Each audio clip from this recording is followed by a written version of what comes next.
मुख्यमंत्री देवेंद्र फडणवीस यांनी 30 जून पूर्वी कर्जमाफी करणार अशी घोषणा केली आहे। जास्तीत जास्त शेतकऱ्यांना कर्ज उपलब्ध करून देण्यासाठी तजवीज करण्यात येत असून जिल्हा आणि ग्रामीण बँकांमधून सध्या 67% कर्ज वाटप होत असल्याचं त्यांनी सांगितलं।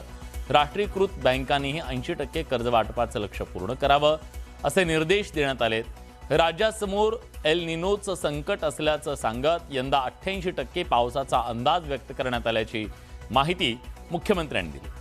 हवामान विभागाच्या अंदाजानुसार नियोजन सुरू असून प्रत्येक जिल्ह्यात आवश्यकतेपेक्षा जास्त बियाण्यांचा साठा उपलब्ध असल्याचं यावेळी त्यांनी स्पष्ट केलं।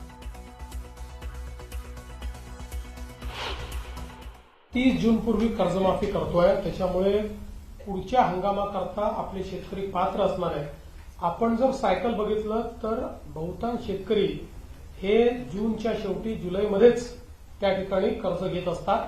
त्यामुळे आपण ते सायकल चेक केलेलं आहे आणि म्हणून उलट यावर्षी जास्त शेतकरी पात्र होतील आणि त्यांना आणि आम्ही आज बँकांना हे देखील सांगितलं की एकदा आम्ही यादी अप्रूव्ह केली की त्याच्यानंतर आमचे पैसे जमा झाले नाही तरी तुम्ही त्यांना कर्ज द्या, कारण आमचे पैसे जमा होणारच आहे आणि आमच्या पैसे जमा व्हायला विलंब झाला तर तुम्हाला व्याज मिळतं, तर तेही त्यांनी मान्य केलं आहे।